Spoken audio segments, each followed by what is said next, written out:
everyone hear me? Is this working out? Perfect. All right. Well, thank you guys so much for having me. I won't go into my background, really. Tom did that. It was a pretty good background. It almost made it seem like I wrote it myself. But if you guys, I'm a nerd on this topic, so I could bore you to death on it. I hope to kind of go macro to micro on this and kind of bring in some concepts, even if you're not involved in the wealth management industry, you don't even care about mergers and acquisitions. If you don't care about either of those, I'm sorry. Hopefully the food is at least good, but really excited about this topic. The wealth management industry, obviously very critical. I will define the wealth management industry as not just an RIA, but kind of an independent wealth management firm, one that is working primarily fiduciary forward with their clients, helping them through kind of financial planning, advice planning, investment management, even complementing that with kind of insurance analysis, tax advisory, et cetera. So it's a very, very fascinating time to be in the wealth management industry for a number of reasons. A very frustrating time to be in the wealth management industry, and I will kind of touch on that and how that's actually a kind of a tailwind for some of the M&A partnership trends that we've seen in the industry.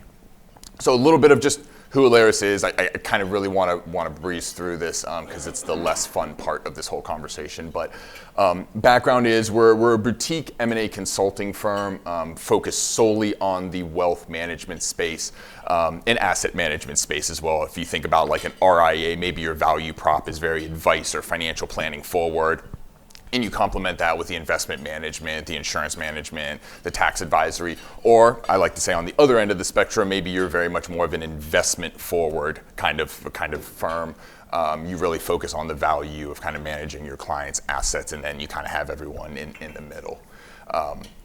But our background is we were founded in 2021. Our founder and CEO, Alan Darby, kind of came from the United Capital days, if anyone's familiar with that. That was one of the larger RIAs to kind of have a good track record of doing mergers and acquisitions and having an inorganic growth strategy in a very successful manner. That firm exited the Goldman Sachs a few years ago at that point in time. Goldman Sachs wasn't going to do mergers and acquisitions, so Alan basically took his team outside of Goldman Sachs. I worked at LPL Financial, kind of leading their M&A efforts for a while. That's how I got connected with Alan. I really liked what Alaris was doing, and that's when I made the move over here. We kind of have two business lines. We actually support the M&A activity, whether it's from a buyer lens or a seller lens, and I'll kind of dive into that. Working through anything from the kind of valuation analysis that we do, really assessing and scorecarding like the cultural fit of these types of M&A partnerships. The most obvious statement of the day will be, as a financial advisor, as a wealth manager, it's a people business. So as you kind of transition those relationships through a partnership, whether you're acquiring another business or even selling your own business, there has to be some sort of cultural alignment there as you've kind of worked with your clients and kind of built a personality or rapport with them. You obviously want that to translate as you either bring individuals into your ecosystem or, again, as you maybe contemplate kind of selling your business or merging your business. We also do a ton of consulting. So as you might imagine, we kind of have this trademarked, this deal-ready consulting. So firms that are thinking about the future, maybe you're trying to launch an acquisition strategy yourself. Maybe you're trying to just think about what it means to transition my business to my next gen or my G2 advisors. That's a lot of the ways we engage with kind of RIAs. I'll say we work with RIAs anywhere, and this isn't a hard or fast rule, but probably 200 million in assets under management up to 2 billion in assets under management. That's usually our sweet spot. So really quickly, why do firms transact? Why does it even matter that there's this wave of kind of M&A in the wealth management industry?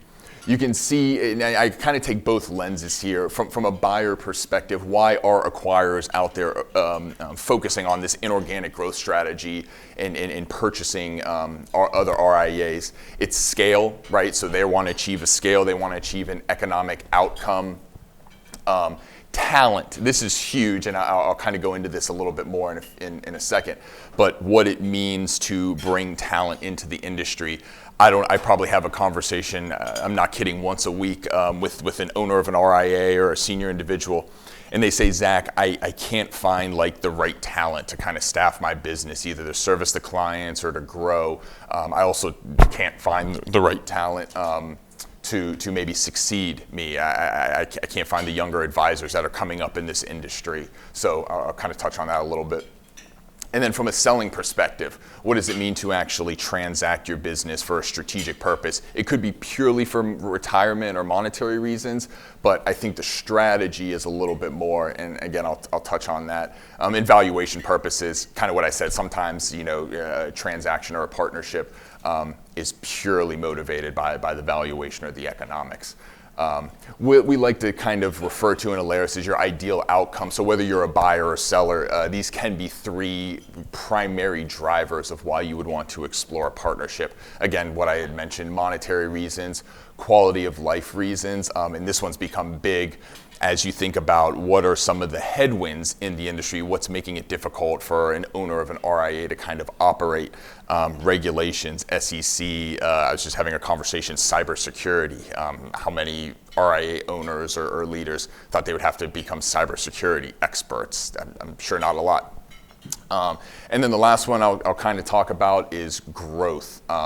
Growth can kind of go through a number of different lenses, and it really depends on how you envision growing. Growing could be increasing your average client household. It could be just gathering assets. It could be expanding to a different geography. But lots of time, firms will hit a glass ceiling when it comes to growth. So they contemplate these partnerships as a way to break through that glass ceiling and kind of take their or kind of reach further and kind of provide their services to more individuals and more families.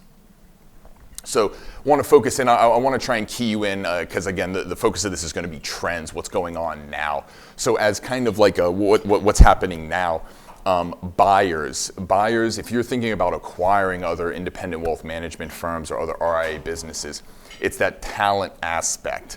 I've worked with a number of buyers who have a specific strategy around finding firms that maybe have a great next-gen talent that they can bring into their ecosystem that can kind of support their business and their practices as the senior individuals retire.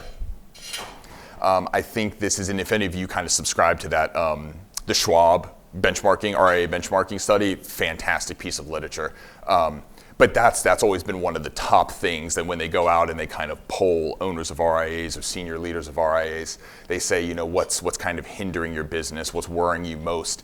And by far, the one that always comes up, it's usually in the top 3 or 4 responses, it's, I don't know what I'm going to do with my RIA when I'm ready to retire. I just can't find the right talent, or I'm being hindered because I can't find a rock star director of operations, or I can't find a rock star marketing person. I just can't find that right talent.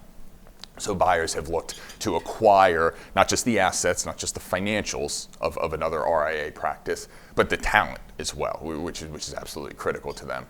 And then sellers as well, the strategy involved. What does it mean to sell your business, but not necessarily do it for a monetary reason or a retirement reason? It's those strategies around practice management. How can I optimize my practice and make it run more efficiently? I still, again, I'm not retiring. I want to remain involved in the business over the long term. So I want to optimize my business. I want to provide maybe better support for my clients. I want to provide additional support for my clients. There's actually, I read a fantastic article the other day, wealth management firms, it's always been such a complementary industry, but tax and CPA and accounting firms. It seems like it's such an obvious reason why don't more of those firms kind of merge together, or why don't more wealth management firms offer the CPA and accounting? Why don't the CPA and accounting firms offer more of the wealth management? Plenty of examples, but you'd still be surprised as to how bifurcated they are. So maybe as a seller contemplates a merger or just an outright sale, they could consider, like, what does it mean to provide additional services to my clients to enhance that client experience? So speaking of the Schwab RIA benchmarking study, this was from the 2022. So the top strategic initiatives of firms, and they usually poll a couple hundred firms that are usually at around 250 million in assets of management and scale up. So you'll see the number one in 2022, recruit staff to increase firm skill set or capacity. And then a little bit lower, but still kind of speaking to what I had mentioned, is the strategy, improve productivity using process changes.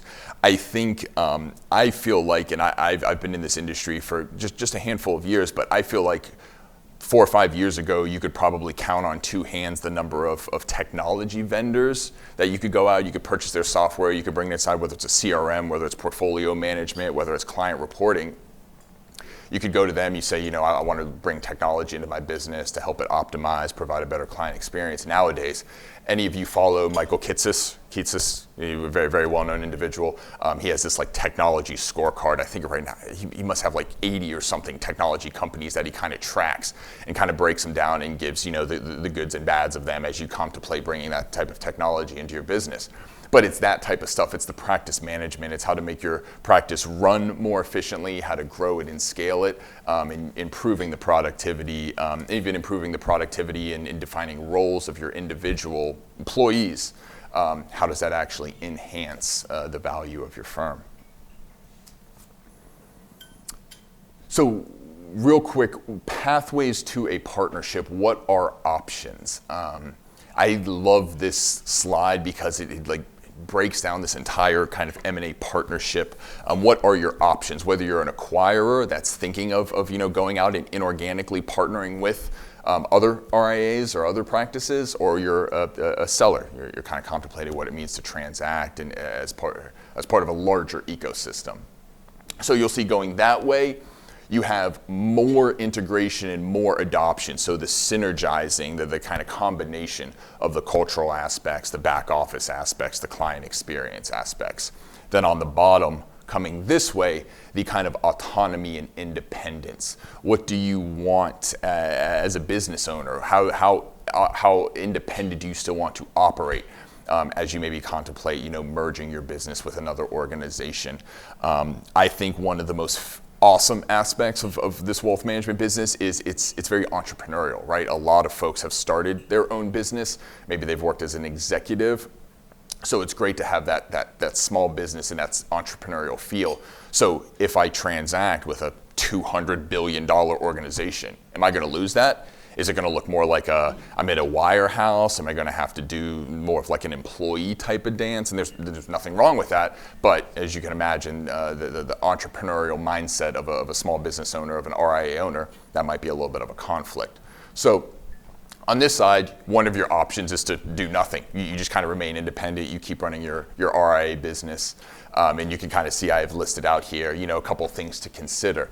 And then again, as you kind of move down, capital providers, if anyone has really, really dove in deep into mergers and acquisitions in the wealth management industry, you probably know that private equity or private capital has kind of come into this industry and provided a lot of benefits, a lot of tailwinds to that type of consolidation, but also being a capital source to allow these smaller businesses that are contemplating a sale or a merger to achieve a monetary outcome, a very favorable monetary outcome, and I'll touch on that. You can go through an internal transaction. That's usually where you as the owner, you have your successor already within your firm. You know that they're capable of not just leading to the client experience, but also leading the business operations. I mean, again, anyone that's been part of an RIA, you know that the serving and working with your clients is really only a small part of what you do. You're a business owner. You have to run the business. You have to take care of the back office functions and payroll and technology and all that stuff. So making sure that your G, what we refer to as the G2, the kind of next gen that will succeed you, is able to become a business owner and able to operate the firm. Minority transactions, so searching for a source of capital that will come in and take a minority position, but it's usually a little bit more strategic. They can act as a sounding board to you. They can bring advice. They can even bring growth opportunities. If you're thinking about acquiring other businesses and you're looking for a source of capital, having that kind of minority investor inside of that can be fantastic, because they can also, not only can they help with the initial source of capital, they can help with subsequent sources of capital as well. Majority transaction, but only a partial integration. So kind of addressing some of those autonomy points that I was making earlier. What does it mean to still remain autonomous? One of the big things we like to dissect when we're working with an individual that's contemplating a sale or a merger of their business is, how do you feel about autonomy? There's this autonomy trade-off, whereas you contemplate a merger, and this isn't even just in the wealth management industry, this is in a lot of industries as well. As you can contemplate a merger or an outright sale of your business, You want to do that because the pros need to outweigh the cons, right? And another very obvious statement. So as it relates to your autonomy profile and the fact that you were the lead advisor, you were calling all the shots, you were the head of the client experience, that might not be the case going forward as you merge your business and become part of a larger ecosystem. So kind of really understanding where that autonomy trade-off is. If you're going to trade some of your autonomy and independence as a business owner today, the value has to be there and it has to be absolutely worth it. So a majority transaction where you're selling control of your business but still have, a little bit of autonomy can be a very attractive option to some sellers or some individuals contemplating a merger. Then you have a true business combination, a true merger of equals there, actually becoming a little bit more common nowadays, where instead of you'd have the $2 or $3 billion RIA that was really focused on acquiring smaller RIAs as part of their kind of growth and scale strategy. Why not merge? Why not a $3 billion and a $4 billion RIA kind of merge together, provide those synergies and then they can continue to scale. And then lastly, the 100% integrated acquisition.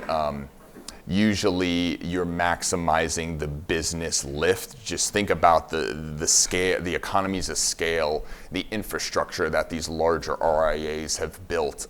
You now, as part of integrating and transacting with them, you now have access to all of that. So they can provide tremendous business lift immediately, whether it's on the technology side, the compliance side, the practice management side. It's fairly fascinating, again, just how quickly some of these firms have achieved scale and can kind of provide an enhancement to the overall client experience.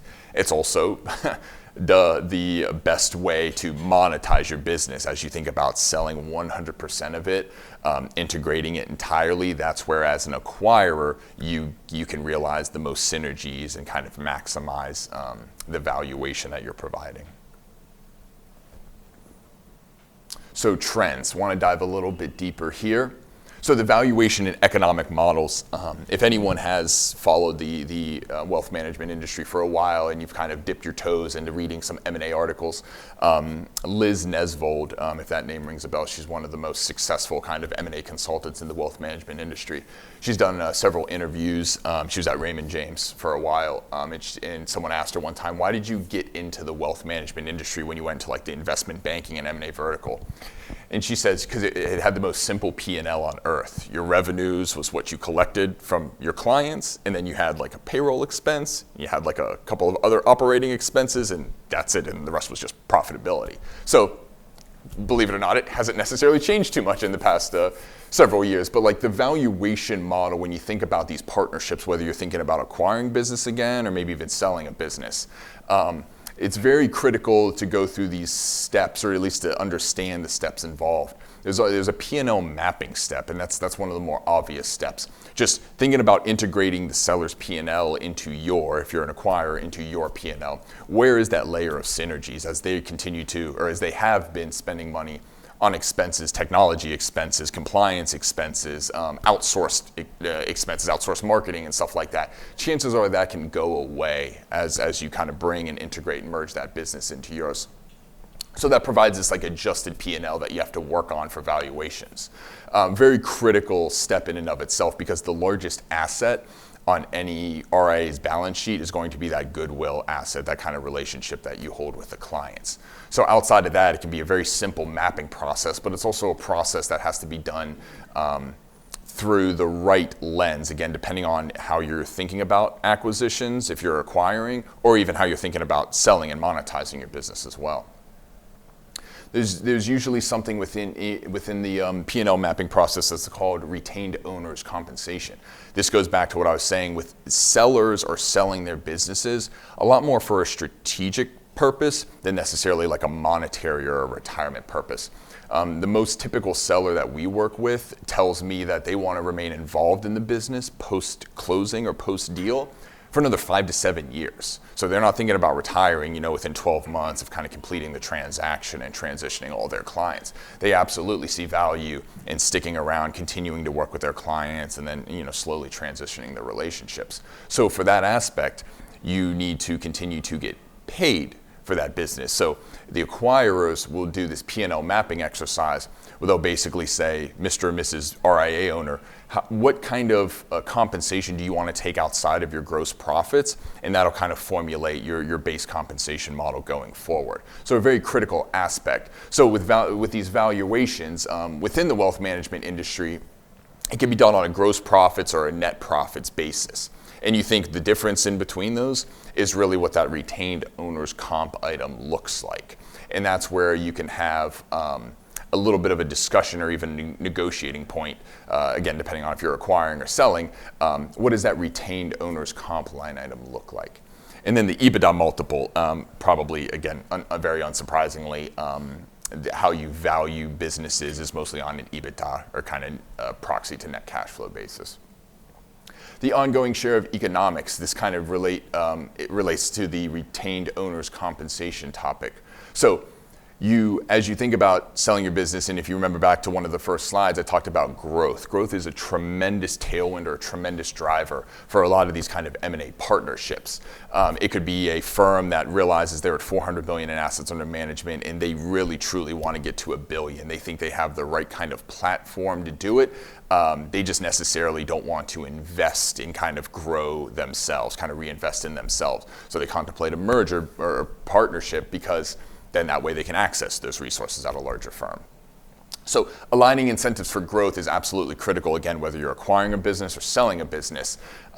It can be very common to have like a revenue share or a profit share of those ongoing economics. So as you think about your business, maybe you have $5 million in gross revenue, you're basically selling that revenue into another firm.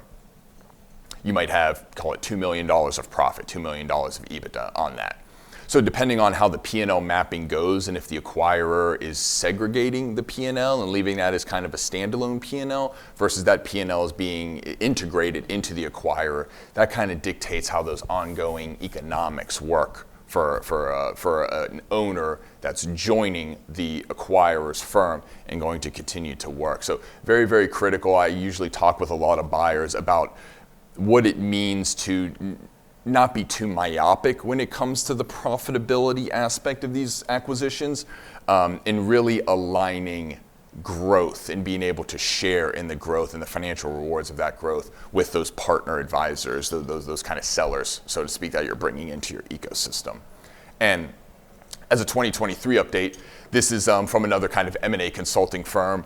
And they go out and they do a survey and they kind of track multiples for these RIA transactions that are occurring. And so as you've seen over the years, the adjusted EBITDA multiple has been climbing. And I think that goes back to some of the tailwinds, and I'll kind of talk about them a little bit later. But these tailwinds in the industry are providing a very lucrative environment for valuations, not just as a seller, but also as a buyer as well. Because think about it, as a buyer, they eventually need to have a liquidity or a monetization event themselves. So thinking through that these multiples are expanding, and they're able to use multiple arbitrage. If you're an acquirer and your equities trading at 15 times, you can go and acquire a business at 10 times, and then you get that arbitrage event as well. Yeah. Quick question on just multiples. So really there's, I guess, three ways for revenue in the business. There's the traditional asset-based AUM. There's your kind of retainer concept model that you see in CPA and attorney world. And then there's the hourly model. Are you seeing any trends with those in particular, and how does that impact the multiple? Because I can see the AUM model, you got that recurring revenue, maybe that warrants a higher multiple than a retainer that really doesn't have that embedded market growth.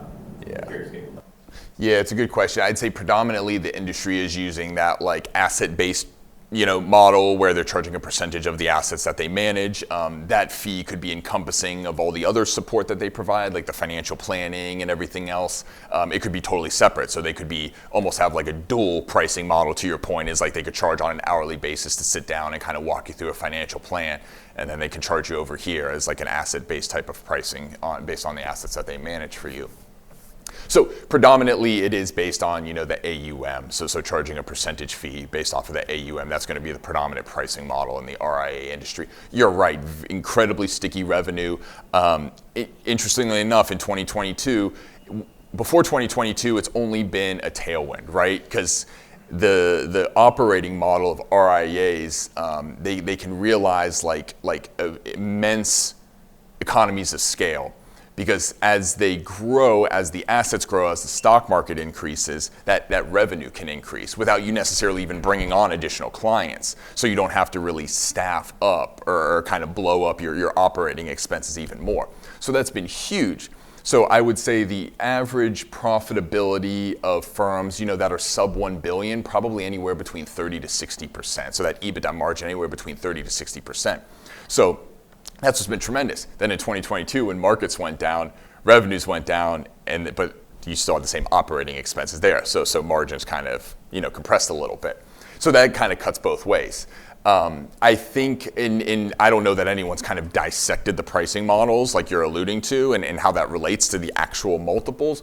But I will say by far is just because the traditional asset-based pricing or the AUM kind of pricing has been the most predominant, that's usually that's usually like the driver of revenue. And then that's usually what they're looking at when they start doing their math around valuation.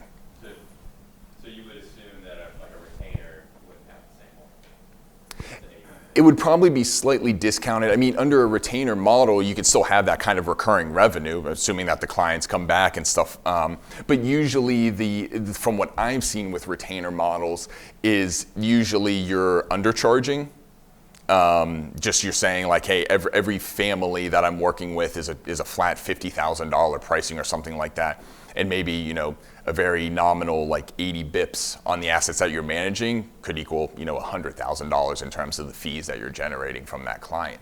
Not to say that that's right or wrong, and I think that there are some firms, and a lot of firms will employ again like different pricing models as well. But I think when it comes to that retainer-based pricing model, you're probably your revenue is probably a little bit less if you compare it to your assets versus if you're doing the asset-based pricing model, which can be a little bit of a deterrent when it comes to valuation, because an acquirer, unless you're willing to make a change to a more of an asset-based pricing model, an acquirer can't necessarily give you revenue credit that isn't there. So they have to kind of value you based on that retainer model.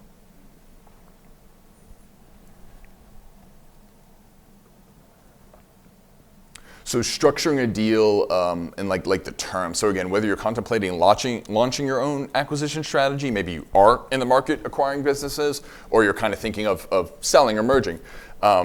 These are kind of the rough like economic terms that you might see as part of these partnerships. So you have the valuation aspect that we kind of talked about. There's a retention measurement, and that's usually because we're transacting upon client relationships. Super easy to understand if you're doing a merger or something like that with a lot of fixed or hard assets, because one day you don't have the assets, the next day you do, so you can kind of understand that. But since we're transacting on client relationships, you need to make sure that the client relationships are kind of moving over successfully to the acquiring firm or the partnering firm. And they're usually sticking there for a period of time, usually 12 to 24 months. And that's really where a lot of the cultural aspects of these mergers really take place. I've been lucky enough to not see a lot of cataclysmic or apocalyptic events, really, where all of a sudden 50% of the clients said, hell no, I'm not going over to this firm as you think about selling or anything like that. But I think that's why stressing the cultural aspects of these partnerships helps to prevent those kind of apocalyptic events.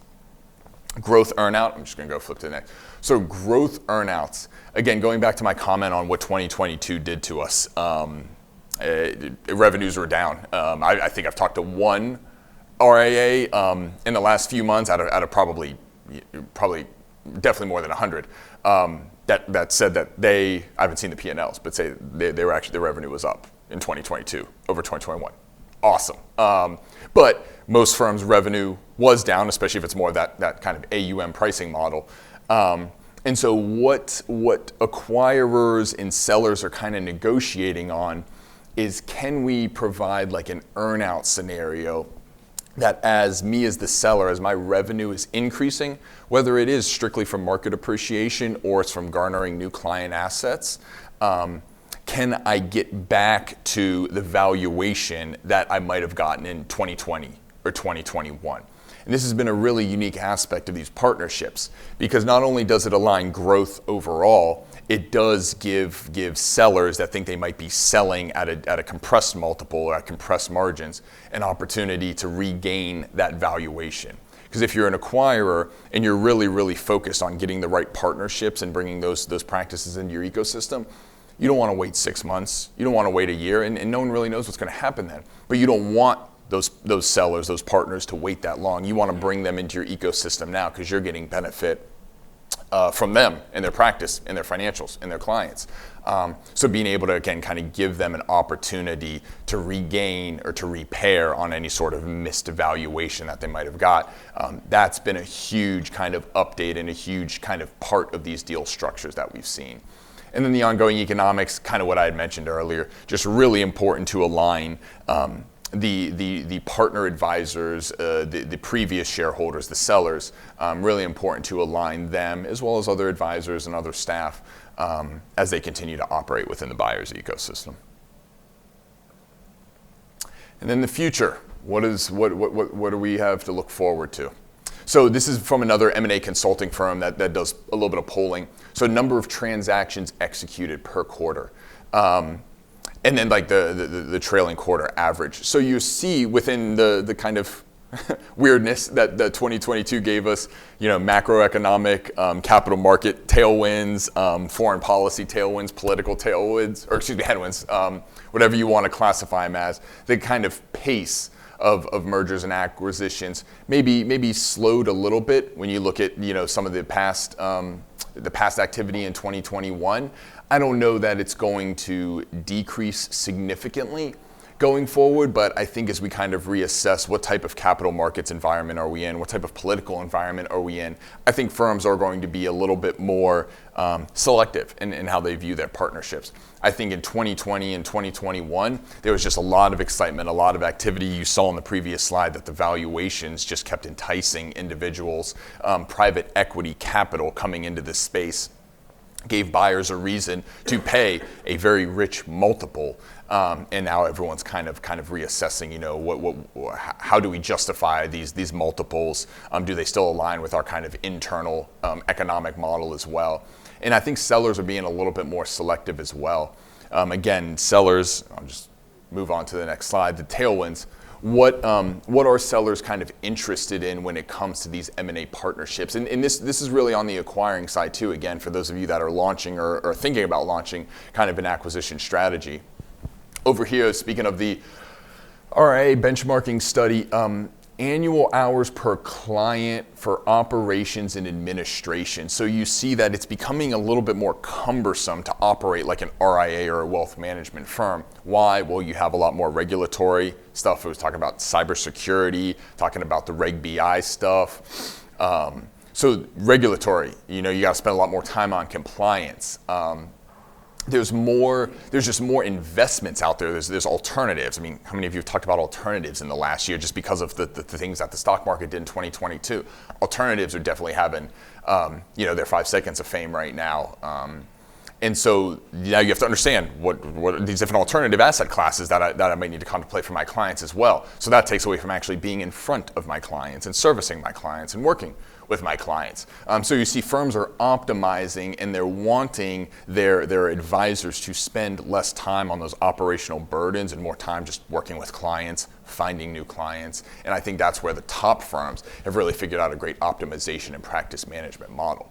But the tailwinds for this industry that I think will continue to drive M&A partnerships, to use a baseball analogy, I always quote, I think we're probably in the third inning of this kind of wave of M&A consolidation. I read, if you're familiar with Cerulli, kind of one of the big, independent research firms, they release a wealth management kind of report every year. I think it's every year, but I read one, it was in 2020, and they were looking like to the decade ahead. And they claim that $10 trillion of assets over that decade need to find a new home, a new kind of fiduciary, a new financial advisor, a new kind of coach, financial coach, to kind of look at those assets. So where are all those assets going? I mean, they're just not evaporating, so someone else needs to kind of step in and service those assets as well. So succession planning always becomes, or lack thereof, always becomes a tailwind and a driver. Organic growth, again, is probably becoming probably pretty darn close to the number one value of an acquirer. The fact that you may have solved the marketing and the growth factor here. You're launching, SEO optimization within a local market. You have these third-party companies like I'm blanking on the best one that's up right now. Smart Advisor, I think it is. Yeah. That one's able to drive leads. So they're the custodial referral programs. The largest firms are able to tap into organic growth and able to help you scale your business and reach a wider audience. And more specifically, not just any old audience, but like the target audience. If you specialize in dentists in Boston, Massachusetts, and that's been your bread and butter, and you help them from running their business from a 401k perspective to also doing the financial planning to the dentist themselves and helping them with personal wealth, they can help you find more dentists because that's how much they've invested in these organic marketing programs. Improved technology, it's amazing to be able to optimize your business and do more with less when it comes to kind of leveraging technology. Portfolio accounting. I won't pretend to say I know the good old days, but think about how you had to reconcile portfolio positions and track performance of your clients' portfolios 7, 8, 9, 10 years ago. Very much more labor intensive. Now you have technology that's automatically and consistently doing it. Modernizing the client experience. There's a lot of talk about what is the new age of client experience. Robo-advisors, I don't mean to talk negatively on them. Robo-advisors were going to take over the world. No more need for financial advisors. Did that? I don't know if that necessarily worked out per se. There's more RIAs, despite this wave of consolidation. More RIAs were created last year. There was a net positive of creation versus the ones that got acquired and consolidated. So being able to modernize the client experience, be able to offer clients more selection of services, maybe dedicate more time to them as well. So that's become a big improvement for these firms that again are kind of acquiring and having an acquisition partnership strategy. So that's the end. I wanted to leave a little bit of time to have any sort of discussion or answer any questions that you might have, but appreciate you all kind of having me. And I'm, like I said, I'm a nerd on this topic, so I do really enjoy talking about it.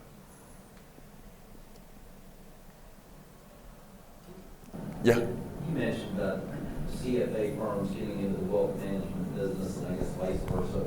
What are the things that kind of keep those two practices apart, and tell me how you see it going forward?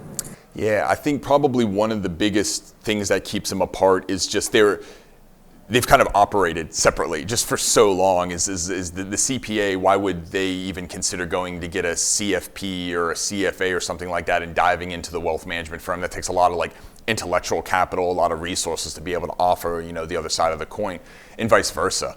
So I think that's just historically they've kind of operated a little bit independently. That's been a reason that they just haven't necessarily, kind of merged or been brought together as much. I think one of the biggest tailwinds going forward is just changes in the kind of accounting and CPA industry as well. It's a very sticky client base, very similar to the wealth management client base as well. So to be able to go and kind of holistically within one roof, the one-stop shop kind of metaphor. I know your tax situation incredibly well, and I know your financial situation incredibly well. So I can really provide you with great guidance around all of that. As you imagine, higher net worth clients, maybe they have a little bit more of a sensitive tax situation. So being able to say, not only can I help you manage your assets and help you plan for retirement, but I'm going to do that in the absolute most tax efficient way because I have a CPA expert, I have an accounting expert that can actually then sit on my side of the table on my team and be able to offer you that type of guidance. So I think that's going to, and you see some of the largest RIA firms right now, Mariner, Savant, Creative, Carson, like all of these firms, they now are having their own kind of in-house CPA capability because they realize that's just another reason to have the client stick within their ecosystem. Yeah, I think gentleman back there, yeah. So one of the biggest trends for advisors has been doing it themselves, right, versus outsourcing. Has that been a positive for valuation multiples or negative, just given transitioning that sort of business department? Yeah, you're going to hate my answer. It depends. I forget what was the SEC notice that they just handed down where if you're using like a third-party asset manager, you have a little bit more fiduciary responsibility or something. I'm blanking on the exact compliance aspects of it. But that in and of itself, I mean, advisors, if you didn't really hold yourself out to be the portfolio manager, you went and said, I have access to BlackRock and Morgan Stanley and American funds and all these really intelligent portfolio managers, and I'm going to help you understand which one of those managers is going to be best for you, but it's not as the financial advisor, best value to be sitting there and kind of researching mutual funds and stock positions and stuff like that. So that in and of itself could be a deterrent, could be a valuation detractor, because now all of a sudden you have to have advisors spending more time researching these managers and understanding them. There's probably going to be some sort of financial cost as well. There's going to be a bunch of outsourced firms that'll step in and say, hey, pay me and I'll kind of be your investment consultant. Investment consultants, anyone that works in the endowment or pension industry, those guys, they're kind of act as that intermediary between the portfolio manager and the end client. So I think it depends on the aspects of that kind of partnership. As you think about compliance, it's very rarely you as the financial advisor, you're best used to be doing the compliance. You've either scaled to the point where you have like a chief compliance officer, or there's no shortage of very cost-effective third-party solutions that handle compliance. So if you're paying for compliance, chances are that kind of line item is going to be erased off your balance sheet going forward because the acquiring firm is already going to have that kind of baked in. So that right there doesn't matter if you're paying for compliance, you're still kind of getting the benefit of removing that line item. So that's why I say it kind of depends. It kind of depends on what you're paying for. For the biggest example that I like to use is portfolio management. Whether you're a do-it-yourselfer when it comes to portfolio management or you're an outsourcer, there's actually not a lot of differences in the valuations of those, because as you contemplate a partnership, it's very, very common for an acquirer to say you can have two options. You can either come in and use our centralized investment team, basically an outsourced solution itself, or you can continue to use some of the third-party managers you use, because chances are we might be using those same third-party managers. And acquirers can be a little bit flexible on that as well. So does that hinder the valuation? Does that enhance the valuation? Normally, again, it can depend, but there's normally not differences, at least in that regard. Yeah. Yeah, so I know you mentioned before that what I assumed you were alluding to was that when you try to find the right culture, you're trying to save on this on an economy of scale with regard to having people that have the same technology vendor that they can get things cheaper without buying. And that's the same when it comes to like investment platform, like clearing. Like if somebody was using Pershing or Schwab, they want to find another Schwab person. They don't want to have free paper on their clients. Yeah, it can be. I coach a lot of sellers around like what are the aspects that you really do want to care about when it comes to a partnership, and what are the aspects that are like this big in your mind, but in the grand scheme of things, they're really that small. And some of those things, like the same custodian or the same kind of like infrastructure platform, you're using Orion or Black Diamond or any one of these technology providers, that usually isn't too much of that cultural aspect. The clients, maybe they're logging into their client portal and they see all the same thing, or you're right, you as the advisor, you're working through your Fidelity portal because that's who you custody with. That all is a little bit of a change going forward, but it's usually not a hindrance to the cultural aspects. The cultural aspects of a partnership are usually those kind of like strategic alignment points as it relates to the client experience. Like, are you financial planning forward, or maybe your investment management forward? Are you using passive kind of indexing investment strategies, or are you, very much an active stock picker and stuff like that? Those are the ones, especially because they are a little bit more client facing. Those are usually the aspects that can kind of that you want to judge when it comes to the culture aspect. Another one itself is just the branding. Joe Smith Capital Advisors has been a brand. You've probably had that brand for 30 years. The clients resonate with that brand. One of the initial reactions for a seller is, I need to keep my brand going forward. Like it's what the clients don't care. They care like Joe Smith is still going to be their fiduciary and their relationship manager going forward. Clients don't really care about the name change on the door. And in fact, as an acquirer, you prefer that the seller kind of change their name, because then that seller gets the branding kind of aura and the features of being part of that big RIA now, and all of a sudden clients are seeing their commercials or hearing their radio and stuff like that. So those are those kind of aspects of the cultural partnership that we judge a little bit more on than like the operational kind of aspects.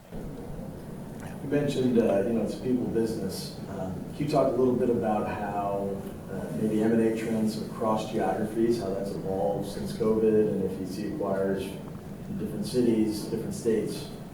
Yeah, it's really good. So almost the two aspects is as an acquirer, that's one of the best ways for you to gain access into a certain geography. I was talking a little bit before this, is like if you want to be in Seattle and you just can't find the right advisors or you can't recruit, go find a practice that maybe you can acquire and kind of partner through. That's the best way to gain access into that local geography. And it takes pennies on the dollar for you to then go and launch your branding and your marketing and your growth and scale into that local environment, into that local geography. So for an acquirer, that's the best way to kind of geographically expand. But at the same time, to what you were alluding to, it kind of cuts the other way. Now, yeah. How about more about, like, say it's client retention in terms of you're a small practice, you got a few people and you've got offices in multiple locations. Do you see M&A trends where there's a market you want to be in, you're there once a month for a week or something like that, servicing those kind of trends? Yeah. I think it can still, since most of these partnerships, the kind of selling individuals, they're not necessarily leaving or anything. They're usually able to remain within that local market. And as you're transitioning those client relationships, even if you don't have like a next gen advisor to step into your shoes, these acquirers, they've built out such great recruiting and HR talents that they can usually find that next gen talent a lot easier than you could as a smaller business owner as well. And then when it comes to just the flattening of the world because of COVID, everyone can jump on Zoom and stuff like that. I think one of the more surprising aspects is even maybe senior advisors that were used to kind of sitting down with their clients across the dinner table within their office at a restaurant. They've even adopted that kind of virtual technology, and even they're like, well, holy crap, I do like 50% of my annual reviews online now, when before it was 0%. So that's also allowed for a different type of servicing aspect and a little bit less friction as maybe you want to enter into a market, or as you're thinking about selling. I got 30% of my book in San Diego and I go out to see them like 2 times a year. That's really not that much of a deterrent or value detractor as they kind of fold or merge into a larger organization. Sorry, Matt, I've been ignoring you. I didn't know that. Two questions. One is, talk a little bit about, this almost seems like a demographic challenge, right? When you think about succession planning, and I don't know if you have any stats about, the average age of most sort of principals is in late 50s, early 60s. I mean, it seems like this will be a great industry for all of our children, right? Because there won't be anybody to do this. And we've got all these people retiring. It's going to about the nursing shortage, right? Yeah. But one is that.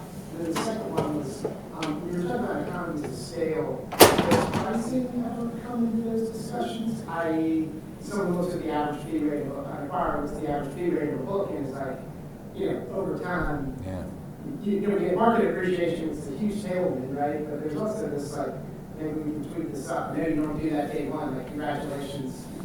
You're going from 80 basis points to 150. But just talk about that as a source of sort of synergy and scale. Yeah, on the first one, you kind of hit the nail on the head, I think, and it depends on what kind of report you listen to, but it's the average advisor is like late 50s, right around there.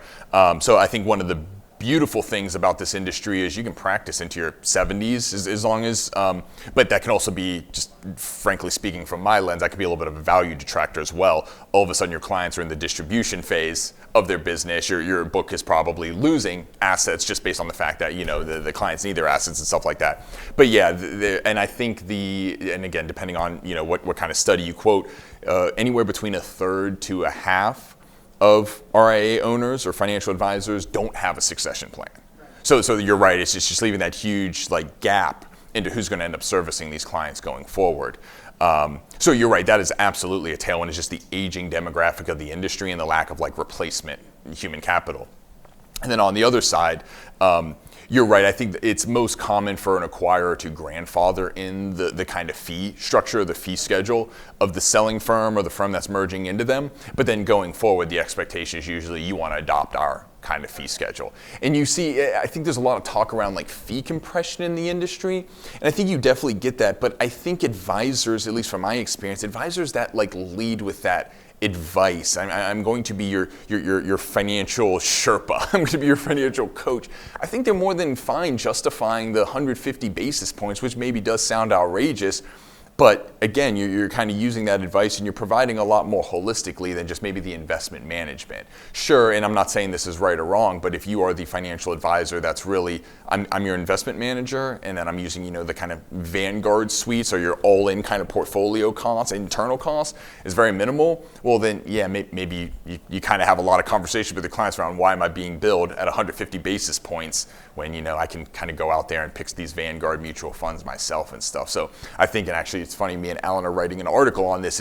I think it's repositioning the mindset of an RIA, especially one that's thinking about a partnership, is what is your value? Is it the advice? Is it the holistic planning that you provide to your clients? Or is it strictly like, I'm an asset manager or I'm an insurance person or stuff like that? Not saying there's a right or wrong solution to it or right or wrong lens. It just kind of goes back to, again, what is the value prop? Yeah, goes left to right. This is going to sound like an ignorant question, and I guess it is coming from a place of ignorance. The question I was going to ask is, how does an acquirer make an attractive pitch to a highly profitable, like say a top decile RIA business? And the reason I was going to ask that is because I thought these transactions were getting done at like 1 to 3 times on the high end trailing sales. But at even an 8 times EBITDA multiple, that's like 6.4 times sales. So I guess the ultimate question is your EBITDA multiple slide accurate in your experience?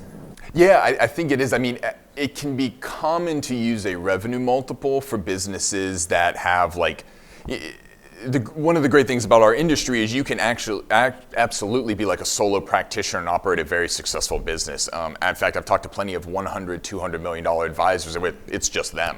They're renting office space. Maybe they have a laptop or something like that. So they have 90% profitability margins. So when you think about applying a revenue multiple to that, there's not much delta there. But again, this is a cash flow business. Those acquirers want to acquire the cash flow from you. So I would say those EBITDA multiples, I mean, those are kind of they polled individuals as to what kind of EBITDA multiples they're transacting at. So that is pretty applicable. And that's why I think to kind of answer your question a little bit more directly, what is your value? Well, if you're valuing the business, then you want to understand how their cash flow you're acquiring is going to differ from the cash flow that you have. And because you have to think about your monetization event one day. So what is your kind of equity or what is your cash flow valued at and how are you acquiring that cash flow? It's okay to use a multiple arbitrage of like 2 times. That's great. As the acquirer, that might be your kind of internal operating model as well. A lot of acquirers might say, no, I want my arbitrage to be like a 10x because then that's just better for me overall as I continue to grow my earnings or continue to grow my cash flow. But the pitch too is it's a lot about those qualitative things as well. It's about being able to bring those advisors in and say, I'm going to make your life easier. I will pay you fairly for that in terms of like a valuation. As a business owner, if you're collecting 100% of distributions today, chances are your ongoing economics are going to be greater than as you sell your business and you're taking a little bit of a reduced, that kind of owner's comp and stuff like that. But those trade-offs can be substantial in terms of continuing to grow and align your business and participate in that. More growth underneath a buyer, more revenue, there's usually a variable compensation component as you continue to operate going forward. So again, a little bit of a qualitative pitch as well. Yeah. You kind of talking a lot about the trends in general for the acquisitions and maybe one wealth management practice and another Would you speak to anything that tends to look different if it's like a bank or an insurance firm that maybe wants to build out a wealth management practice, like say they're a commercial bank? Is that pretty common that they might would acquire an RIA that's got certain synergy, or what tends to look different if it's like a financial institution trying to get into the space? Yeah, I mean, a lot of the economic drivers are going to look the same. In fact, banks can be their own source of capital, which is pretty cool. And I came from LPL, where I think they were the largest independent broker-dealer amongst financial institutions, so local credit unions, local banks, and stuff like that. They basically provided the wealth management platform to them. And the biggest disconnect I saw between like a full independent wealth manager and a wealth management team that was operating with inside in a bank, it was just the culture. It was the bank owns the client relationships. It's my, as the wealth manager, responsibility to talk about lending and savings and checking and stuff like that. And again, I'm right or wrong, I don't really care. But that was always the biggest thing, is like the bank is driving the wealth management conversation, not me as the wealth management expert, the CFP, the CFA, et cetera. But plenty of banks have wanted to acquire a wealth management team because they see the tailwinds in offering that and kind of complementing that with their traditional S&L offering. Unfortunately for them, the ones that are trying to get into the space right now are really being competed out, just because a lot of the reasons that I mentioned, their platform pitch as well as their financial pitch usually isn't attractive, especially nowadays. Yeah. Go. Let's wrap it up, and if you have any follow-up questions, Zach will be available via email, or I'm sure you can give him a call.